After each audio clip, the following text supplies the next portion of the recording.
So this is a video lecture about the effects of the economy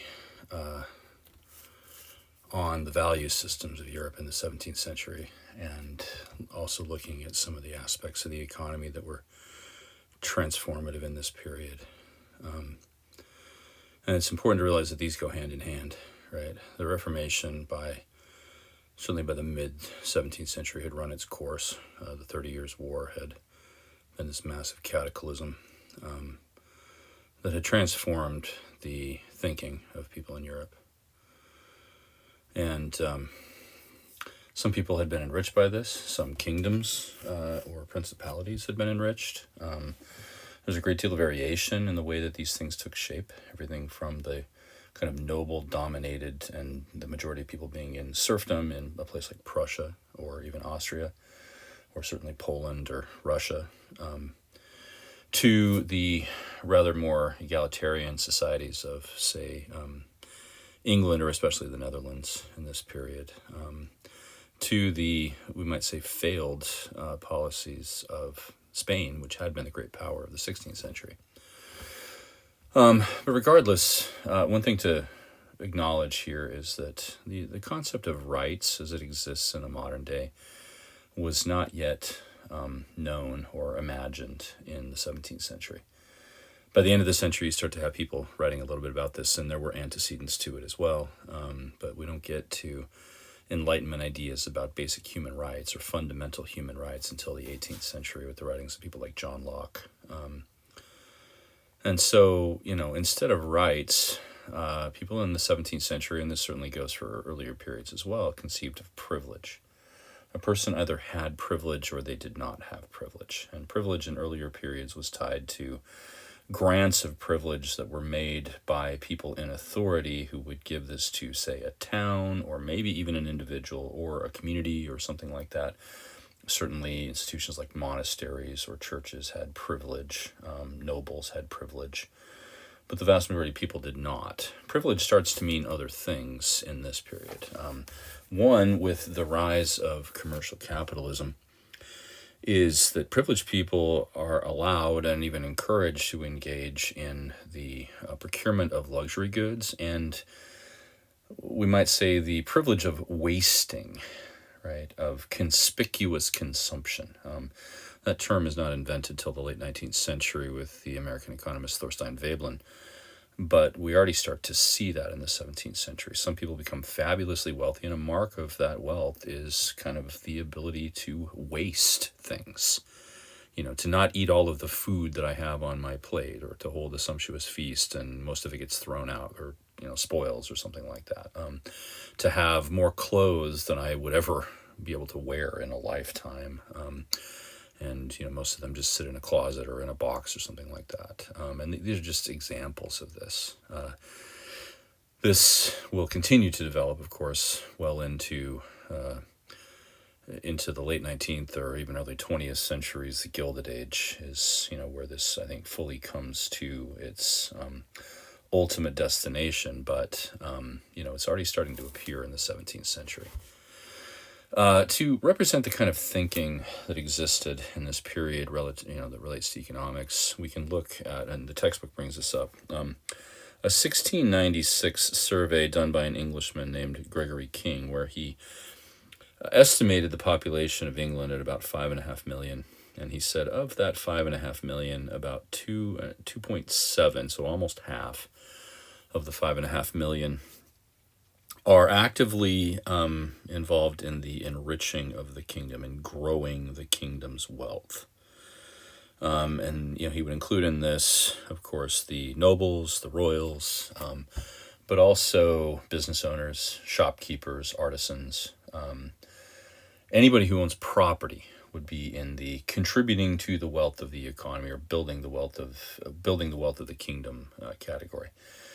But fully half of the kingdom, by King's reckoning, were decreasing the wealth of the kingdom.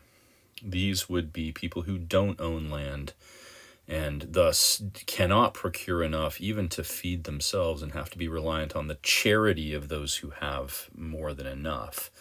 And he saw this as a drag on the kingdom. something that was damaging. Wage laborers, right? Anybody who does not own their own business or means of making money, but instead works for others, would be part of this group who is decreasing the wealth of the kingdom, because by this reckoning, they're sponging off of everybody else by being hired to do menial things for them and being paid and complaining about not enough pay. And he just saw this as a problem. This group was damaging the well-being of the kingdom. So we're not yet at classes per se in the 17th century, but this would be, by later reckonings, the whole working class, and probably even many who we would consider part of the middle class, or just part of they are wasting society. And so they're not valued, right? And this attaches itself, or is attached to, I should say, concepts of freedom and liberty. Freedom does not mean freedom of all people. Again, we're not at basic human rights yet. We're not yet at John Locke or even later Thomas Jefferson saying that there are fundamental rights that people have. They're endowed by their creator with inalienable rights, and among these are life, liberty, and the pursuit of happiness, right? Liberty meant what a free person who owns their own way of producing wealth and increasing their wealth, what they are able to do, the kind of education they're able to receive, the kind of privileges that they have to move freely and interact with people in certain ways, and that they're not dependent on others. That's the early modern concept of freedom or of liberty. And it's very different from what arises in the Enlightenment. This touches on crime and punishment, right? There's a reason that crimes against property were punished as severely, or sometimes even more severely, than crimes against person. It was thought to be damaging to the whole of society if somebody stole something, even as simple as a loaf of bread, or if they were hungry or something like that, right? Because they are not actively trying to improve society. Instead, they're taking what other people have made or produced, have generated in terms of wealth, right? So there's little by way of compassion for the poor. I mean, certainly Christianity is pushing back against this, and there's plenty of notions of charity, but a lot of that is tempered by these ideas about what makes a good functioning society. And so it's not surprising then that slavery as an institution grows in this period, right? With the discovery of the New World, there were attempts made, of course, to enslave the indigenous peoples. They did not make good slaves for a number of reasons. They were not accustomed to the kind of heavy agricultural labor, and so that was a struggle for them. Many of them got sick and died, from overexertion.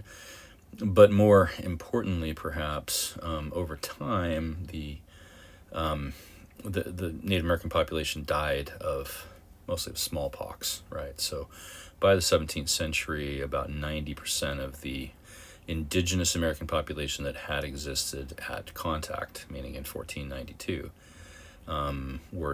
they were dead, they were gone, right? And so just the general population doesn't allow for this. And so, Europeans, of course, had also been involved in Africa, and they, I'm going to make it so I don't have, it's on airplane mode, make it so I don't get notifications, sorry about that. But, the Portuguese and others had been involved in Africa and had kind of taken over parts of Africa, certainly ports. And so they were trading with people in the interior of Africa for humans, for chattel slaves. And many of them start to get shipped over to the New World. And there are, geographic differences in the use of slaves. The Portuguese are the most involved early on, and really throughout the slave trade, the Portuguese are trading in the highest volume. But in the 17th century, because of the rise of Dutch commercialism, the Dutch are maybe the most involved, or at least they're profiting the most from this. But the English, the French, the Spanish, even Germans and Italians and others are involved in some ways in the slave trade. There's not a lot of slavery, not a lot of slaves brought back to Europe. There are some, but not a lot. Most of them are being shipped off to the Americas and put to work on coffee plantations or to growing tobacco, or especially sugar cane in the Caribbean. Right, that's the big one. And this grows over time. Right, the 18th century is the biggest century, has the highest volume of slave trade, but In the 17th century alone, we're talking about, maybe 1 million to 2 million slaves taken out of Africa and shipped off to the New World. Let's turn then to some kind of institutional aspects of this. The rural economy of the 17th century sees great regional variation. In England and Spain, for instance, there's an emphasis on sheep raising. This leads to, sorry, I thought I had shut off notifications, but this leads to nobles taking over more and more land and evicting their peasant farmers off of that land. And this worked very well in England, partly because the English nobility only controlled a little more than half of the land, that peasant farmers actually had a great deal. In Spain, like 97% of the land was owned by nobles. I mean, huge tracts of land. And they were not that effective at managing this. In other places, there's an emphasis on growing different things, right? This is the great era when like different kinds of wine are developed in France and Italy, for instance, and become... sorry, pun intended here, but the toast of the European economy. In Prussia, for instance, they're relying on serfs. In some places, there were common open fields. In other places, peasants held small properties, or they leased portions of land and became tenant farmers. But there are individual parcels of land, right? So there's just tremendous variation in the use of land. Some places with large estates, some places even with wage labor, other places with sharecropping, other places where they would lease small plots instead of having large open fields. And in places like England or in Sweden, for that matter, Sweden even more so, or in the Netherlands, there are small farms owned by peasant families, and they're not working for these large estates necessarily. From the Middle Ages, they got this 3-field crop rotation where they would plant 1/3 of their land in a winter crop, which has a much longer growing season. These are crops like wheat and barley. 1/3 in the shorter growing season, spring crops, things like legumes or peas, and 1/3 to be left fallow. This was kind of running its course, and it had ceased to be as effective as it had, and so one of the factors in kind of the stagnant population is the inability of agriculture to develop even more than it had. There's always low crop yields through this period, and the open field system is not helping this because the open field would be all of the peasants go out and work all of the land, but they each have their own individual parcel that they're leasing or sharecropping, and then of course a big part of it is owned by the lord, who controls the land, and a lot of that would have to be given to him. In places that had serfs, serfs owed as many as 3 or 4 days a week of labor to the lord's land, and what little time they had left over was spent growing their own food, which they could survive on. There is some innovation. We start to see the enclosure movement, which is, of course, the growing of sheep and pasturing them in fenced pastures in England. This is why if you travel to England, you find a lot of stone fences in the countryside. You don't see that so much on the continent. Dutch agriculture is especially innovative. Land reclamation, building of canals, draining of land, the building of windmills to help keep the land drained, and also irrigation systems, again, canals and other things to bring water to places that need it and take it away from places that have too much. Another innovation, French wine. A lot of the great vintages of France are developed during this period, including Champagne. There's a monk of Benedictine Abbey named Dom Perignon. He was the cellarer, the one in charge of the food stores. And according to the stories about him, he was blind, but he had an incredible nose for grapes, and he would combine these grapes. Now, this is in Champagne, which is a region in northeastern France, east of Paris, and it has chalky soil, and the grapes that grew there were not the good wine grapes of a place like Burgundy or Bordeaux, but they were, or Gascony, I should say. Bordeaux is the city, but they were small, very sweet grapes, either red or white. And Dom Perignon came up with a technique for combining these grapes in different grapes in kind of a bouquet, and then putting them, instead of in casks and filtering from cask to cask, which is how many of the still wines of France are produced. Instead, putting them directly into bottles They had to make strong bottles. They also had to cork them instead of using wads of oil-soaked hemp, which they tended to stop up bottles with and also casks with. Strong corks with wires to hold the corks in place. They would put the bottles upside down.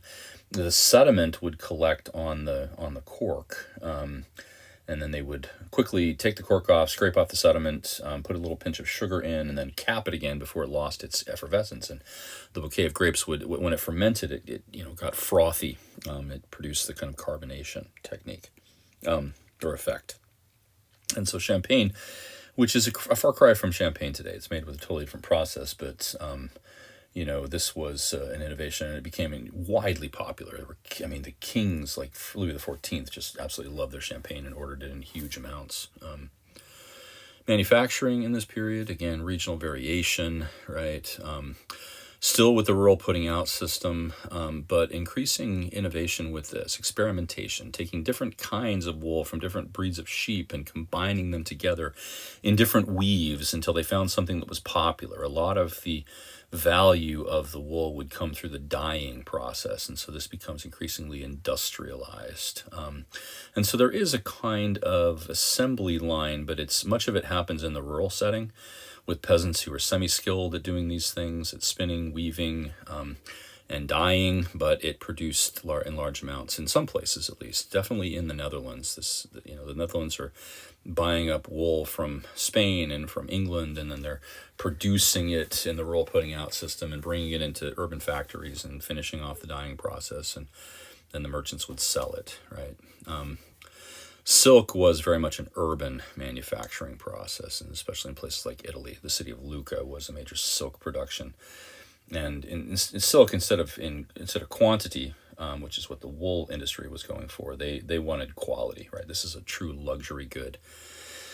And so, we see in these cities where something like silk is manufactured, the persistence of guilds and other kind of protectionist measures that would make it so people could not break into that industry if they were not already part of it, and they had to go through the kind of apprenticeship journeyman process, and many of them could never make it to guild master because the positions were simply not available, right? And even clothiers and tailors remained in guilds and had protectionism, and so, silk never went the mass production route. It remained a luxury good. Coal and iron being produced, especially in England, see a dramatic rise. Still a far cry from what it would be in the modern era, but we're heading toward the effective use of energy and the production of things that would become extremely important to industry with the Industrial Revolution. We're not there yet, but we're seeing the seeds of that in this period. And then, experiments in transportation too, especially the volume of seaborne trade goes up tremendously during this period. And a lot of this is due to the Dutch. The Dutch build the kinds of ships that can navigate seas and oceans, but can also, travel up rivers. The flyboat is what they call it, which you get a good look at here. This is the port of Amsterdam, and this would be a huge, warehouse for the storing of goods, which would then be taken out on ships. The ships would be built in Amsterdam. Amsterdam's not geographically a great place for this, but it's on the Rhine River, and when the Duke of Parma took over Antwerp during the Dutch Revolt, much of the production of things moved from Antwerp into Amsterdam, and then after Antwerp became free again, the Dutch actually sent soldiers down to blockade the river entrances to Antwerp to make sure that Amsterdam remained the main manufacturing and trade center of Europe. And Amsterdam, over the course of the 17th century, reached a population of over 200,000 people. The Dutch were middlemen, and that's important to conceive of with them. They were middlemen. They did not...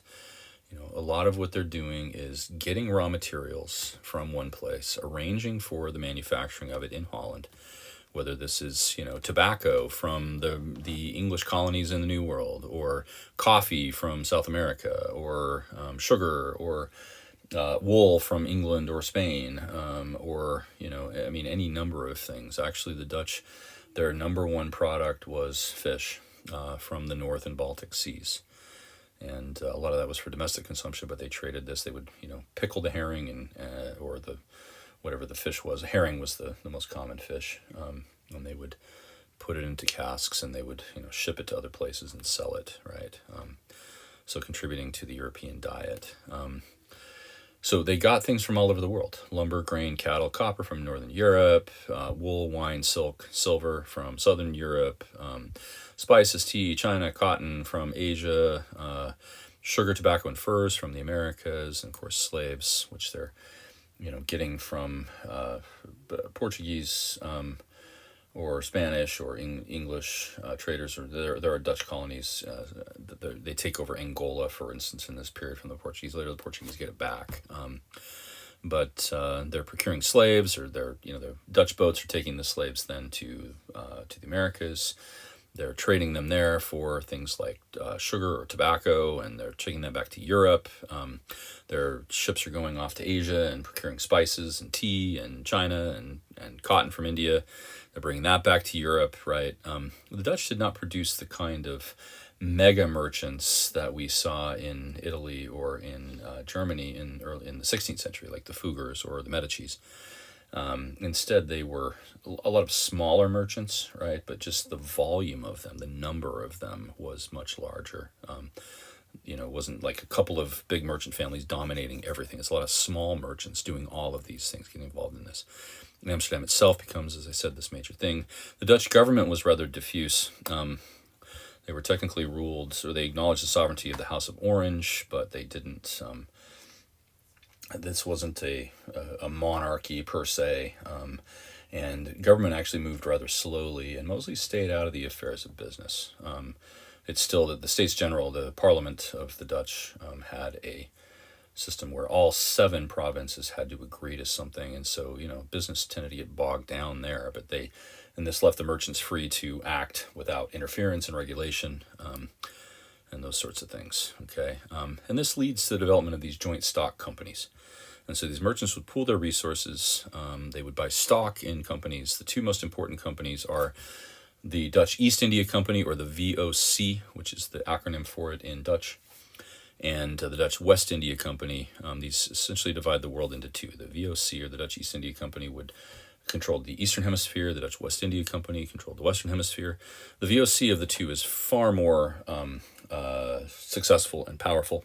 And both of these are given essentially their own independent, autonomous ability to govern in places where they're doing business. They can, form treaties. They can raise armies. They can hire mercenaries. They can, broker their own diplomatic deals and economic deals, and with very little oversight, if any oversight, from the Dutch government, right?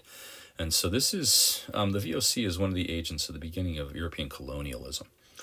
The VOC itself controls whole islands in what is now Indonesia and parts of India and Southeast Asia.